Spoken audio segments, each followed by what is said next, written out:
Hello, friends. My next topic is the cycle, the human life cycle, the soul cycle, zodiac, constellations, and you.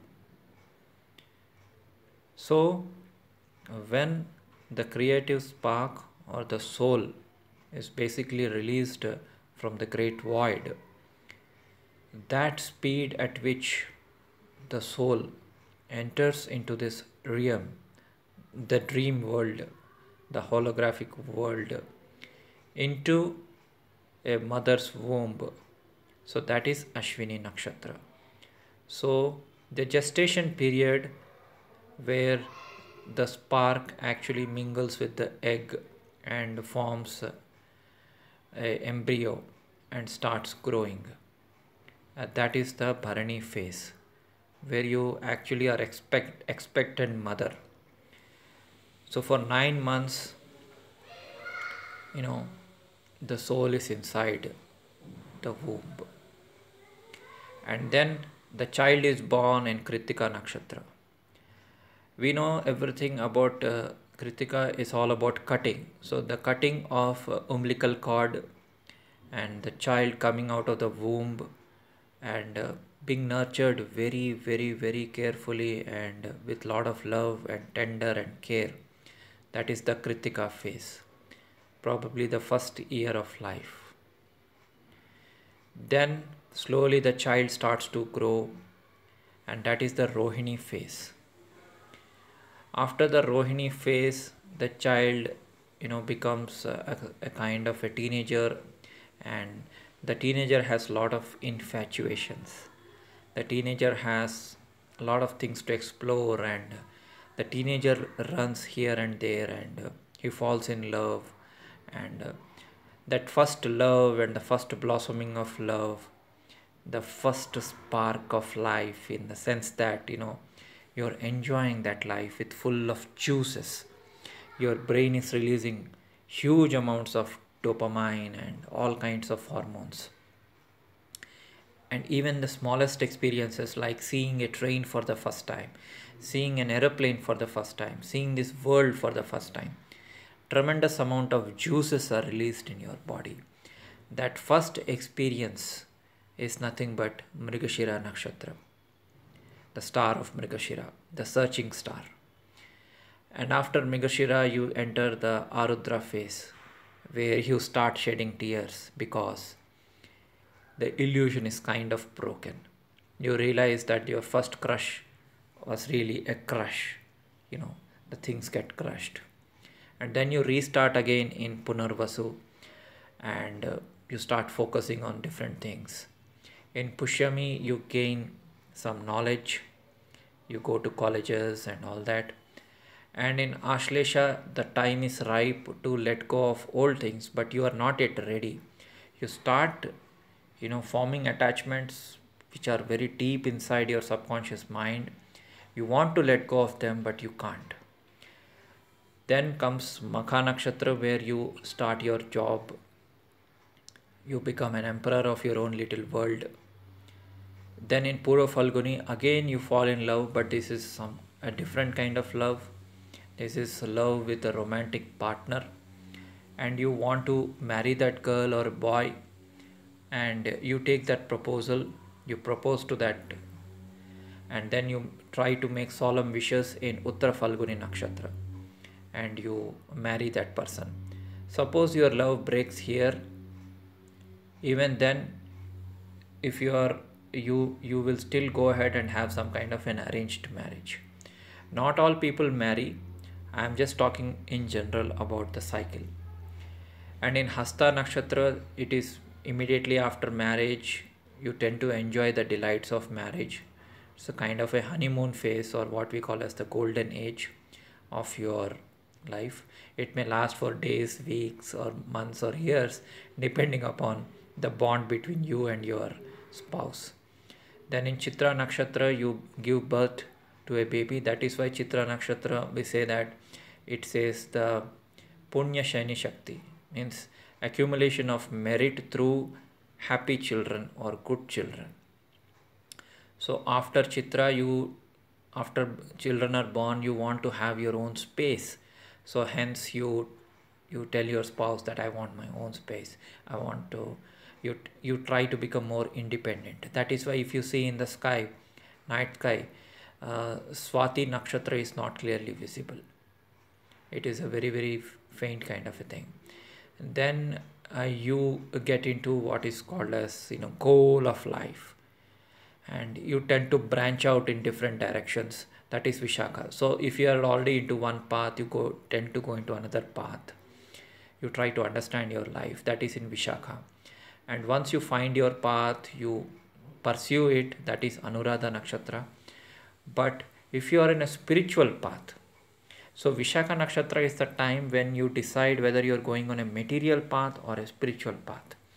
In case you are on a spiritual path, Jyeshtha Nakshatra is where you will encounter the perils of subconscious mind, and you will see a lot of difficulties in your life.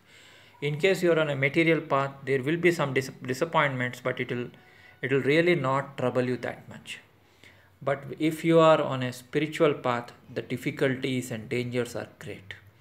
And that is what you encounter in Jyeshtha Nakshatra.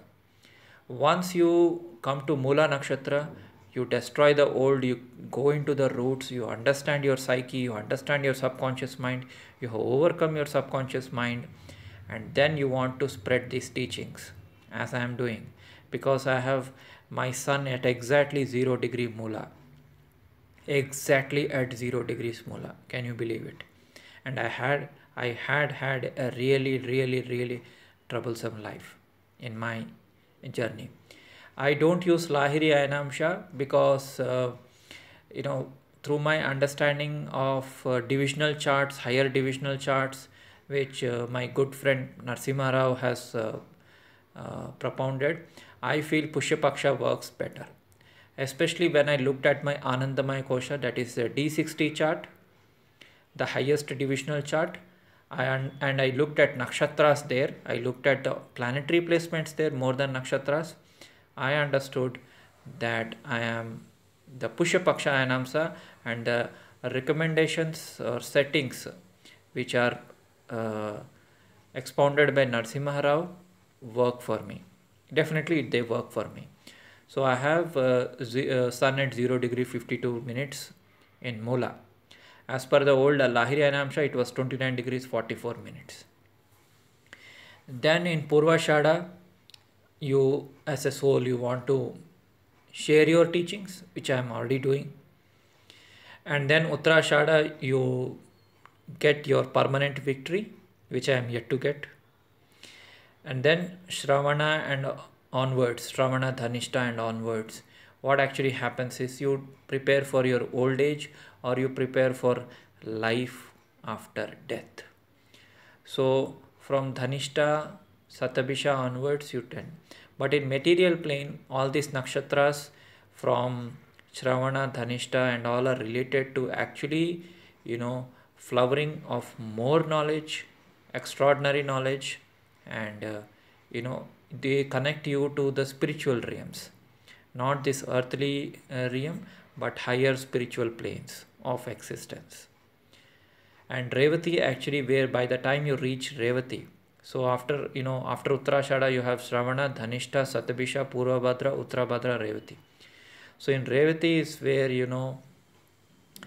your enlightenment and your summation happens. I personally don't recommend any kind of Kundalini yoga, because when my Kundalini rose, luckily it got stuck somewhere in Manipura chakra. I personally don't want it to rise again, because I don't want any entity to attack me.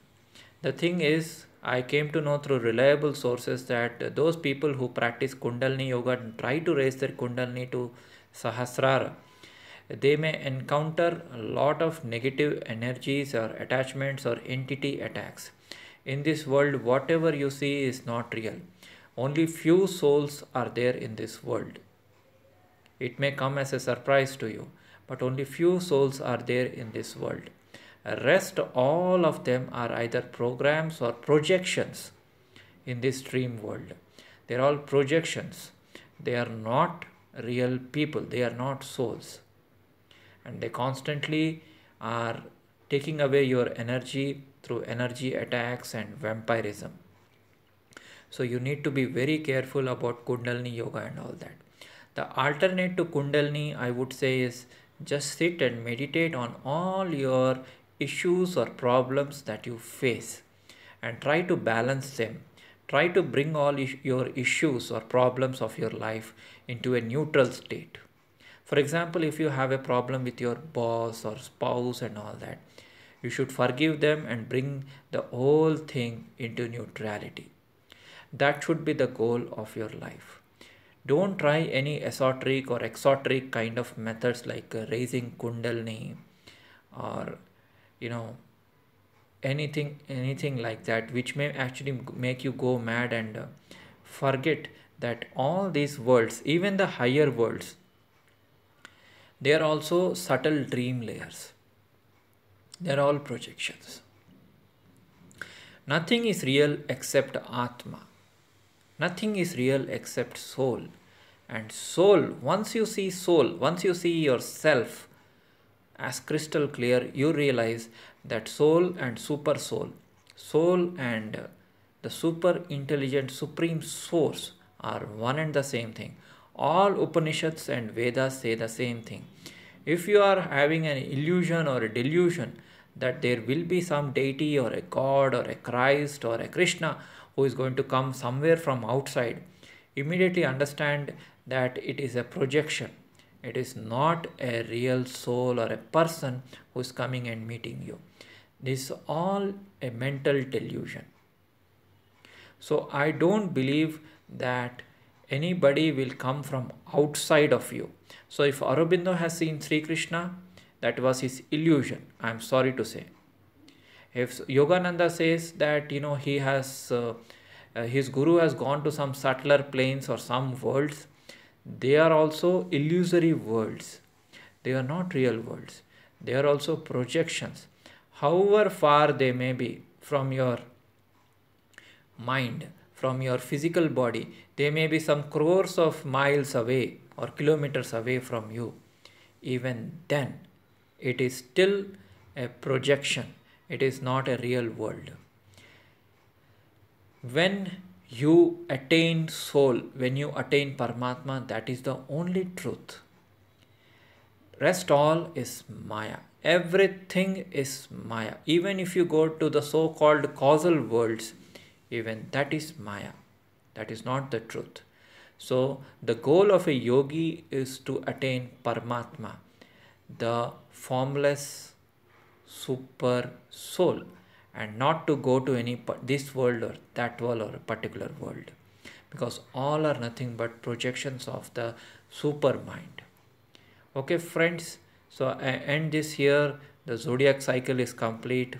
I will talk about individual nakshatras in my other videos, and I will talk about the life path and what does it mean to be a Ashwini nakshatra or a Rohini nakshatra. Okay friends, thanks a lot.